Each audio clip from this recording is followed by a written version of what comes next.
মা, আমাদের লাউ গাছে তো অনেক বড় বড় লাউ ধরেছে। হ্যাঁ রে মা, তাই তো লাউগুলো পারছি বাজারে নিয়ে যাব বলে।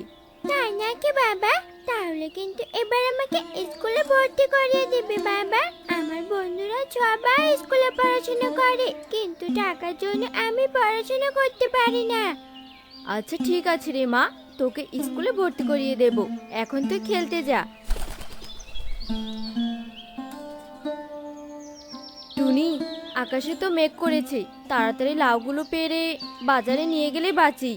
টোনা, তুমি জাংলিতে উঠে লাউগুলো পেরে এদিকে ঢিল দাও, নয়তো আবার পানিতে পড়ে যাবে। এরপর টোনা জাংলিতে উঠে পড়ে আর লাউ পেরে টুনির দিকে ঢিল ছুটতে লাউটা পানিতে পড়ে যায়। আর এভাবে একে একে সব লাউ পানির নিচে ডুবে যায়। এ কি সর্বনাশ হলো টোনা, লাউ যে পানির নিচে পড়ে গেছে। এখন তাহলে তুমি কি নিয়ে বাজারে যাবে? চিন্তা করো না টুনি, আমি পানির নিচে ডুবে ডুবে লাউগুলো তুলবো। এরপর টোনা পানিতে নেমে পড়ে আর ডুবে ডুবে সব লাউগুলো তুলে পাড়ে জমা করে নেয়। টুনি, এখন তাহলে বাজারে যাই, বলো কি কি আনতে হবে? ঘরে তো খাওয়ার মতো কিছুই নেই টোনা, কিছু চাল ডাল নিয়ে এসো। আচ্ছা ঠিক আছে টুনি।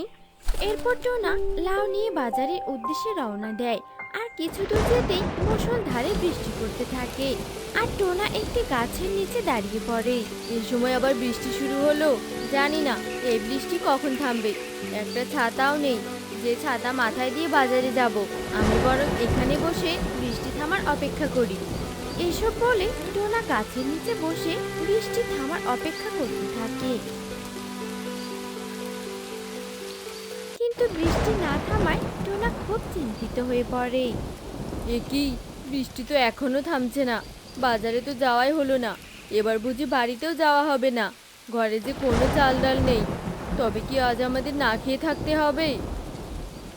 এই যে পাখি, শুনতে পাচ্ছ? আমি যে হেলে যাচ্ছি, আমাকে একটু খুঁটির সাহায্যে সোজা করে দেবে?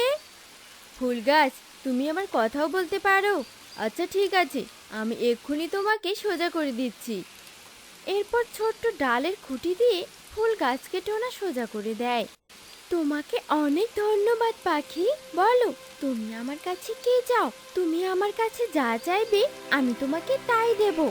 তাহলে আমাকে একটা ছাতা দাও। আমি ছাতার জন্য আজ বাজারে লাউ নিয়ে যেতে পারলাম না। এরপর যদি বৃষ্টি আসে তাহলে যেন ছাতার সাহায্যে বাজারে যেতে পারি।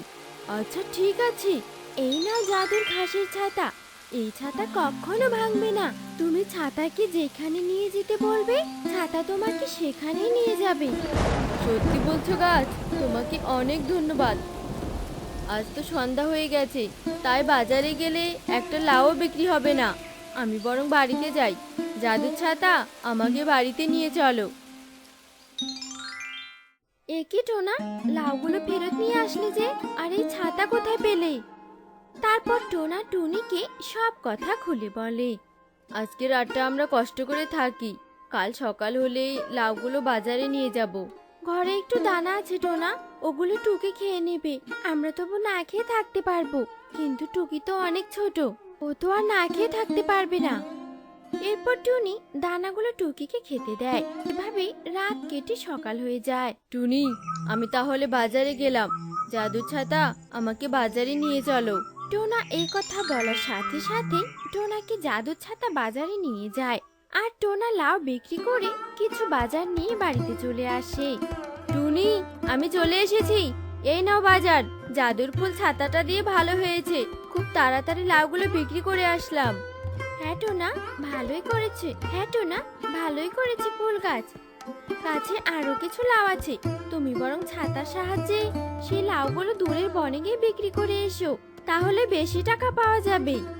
হ্যাঁ টুনি, সেটাই করব। এরপর টুনি বাজারের ব্যাগ নিয়ে রান্নাঘরে চলে যায়। আর এভাবে সেই দিন কেটে যায়। পরদিন সকাল হতেই বৃষ্টিও থেমে যায়। আর টোনা কিছু লাউ নিয়ে জাদুর ছাতার সাহায্যে দূরের বনে চলে যায়। কি রে বন্ধু টোনা, তুই এখানে? তুই এই বনে কি করে আসলি? না, মানে বন্ধু। আরে মানে করছিস কেন? বল, কি করে এখানে আসলি? তারপর টোনা সৎ মনে কালুকে সব কথা খুলে বলে। আর সব শুনে কালুর মনে লোভ জন্মাতে শুরু করে। ও মা, এই ছাতাকে বললেই ছাতা যেখানে সেখানে নিয়ে যায়। আমি এই ছাতার সাহায্যে অনেক জায়গায় ঘুরে বেড়াবো। যেভাবেই হোক এই ছাতাটা যে আমাকে নিতেই হবে। টোনা, আমি কতদিন থেকে তোদের বনে যাই না, তোর সাথে গ্রামে যেতে চাই। তুই আমাকে নিয়ে যাবি? আচ্ছা ঠিক আছে বন্ধু, চল। টুনি, দেখো কে এসেছে। আরে কালু দাদা, তুমি? অনেকদিন থেকে তোমাদের দেখি না, তাই তো তোমাদের দেখতে আসলাম। ও তাই নাকি দাদা, ভালো করেছো। তাহলে ভেতরে এসো। এরপর কালু ঘরের ভেতরে চলে যায় আর সে রাত হওয়ার জন্য অপেক্ষা করতে থাকে। আর এভাবে সারা দিন কেটে রাত নেমে আসে এবং সবাই যখন ঘুমিয়ে পড়ে তখন কালু চুপি চুপি জাদু ছাতার কাছে চলে যায়। জাদুর ছাতা, আজ থেকে তুই আমার। আমি তোকে যেখানে নিয়ে যেতে বলবো তুই আমাকে সেখানেই নিয়ে যাবি। আমাকে এক্ষুনি স্বর্ণকারের দোকানে নিয়ে যা। আমি সোনার জিনিসপত্র চুরি করে নিয়ে আসবো। কালু এই কথা বলার সাথে সাথে জাদু ছাতা তাকে বাইরে নিয়ে আসে এবং খাঁচায় বন্দি করে ফেলে। আর এভাবে সেই রাত কেটে যায়। এ কি, আমাদের ছাতা কোথায় টুনি? আমি তো জানি না, আর কালু দাদাকেও তো দেখতে পাচ্ছি না। তার মানে কালু দাদা ছাতাটা চুরি করে নিয়ে গেছে নাকি? বাবা, মা, বাইরে এসে দেখো কি অবস্থা হয়েছে। এ কি বন্ধু, তোর এই অবস্থা কি করে হলো? আর বলিস না টোনা, আমি তো লোভের বশে তোর ছাতা চুরি করে স্বর্ণকারের দোকানে যেতে চেয়েছিলাম, আর তোর ছাতা আমাকে খাঁচায় বন্দি করেছে। আমাকে ক্ষমা করে দিস টোনা, আর তোর ছাতাকে বল আমাকে মুক্ত করে দিতে। তাহলে বলো, আর কখনো এমন কাজ করবে না তো? না না, আমি আর কখনো লোভ করে চুরি করতে চাইবো না। জাদু ছাতা, আমার বন্ধুকে ছেড়ে দাও। আমার বন্ধু তার ভুল বুঝতে পেরেছে। বাবা, এখন তো আমাদের অনেক টাকা হয়েছে, চলো স্কুলে যাই। তুমি আমাকে আজ স্কুলে ভর্তি করিয়ে দেবে। ও হ্যাঁ, ভালো কথা মনে করেছিস মা। আমি তো কাজের জন্য ভুলে গিয়েছিলাম। চল, আজ তোকে স্কুলে ভর্তি করিয়ে দেব। দাঁড়াও টোনা, আমিও যাব স্কুলে, কারণ স্যারকে বলবো স্যার যেন টুকিকে ভালো করে পড়াশোনা করায়। আমার মেয়েকে আমি অনেক দূর পড়াশোনা করাতে চাই। হ্যাঁ টুনি, চলো তাহলে। এরপর টোনা ও টুনি টুকিকে নিয়ে স্কুলে চলে যায়।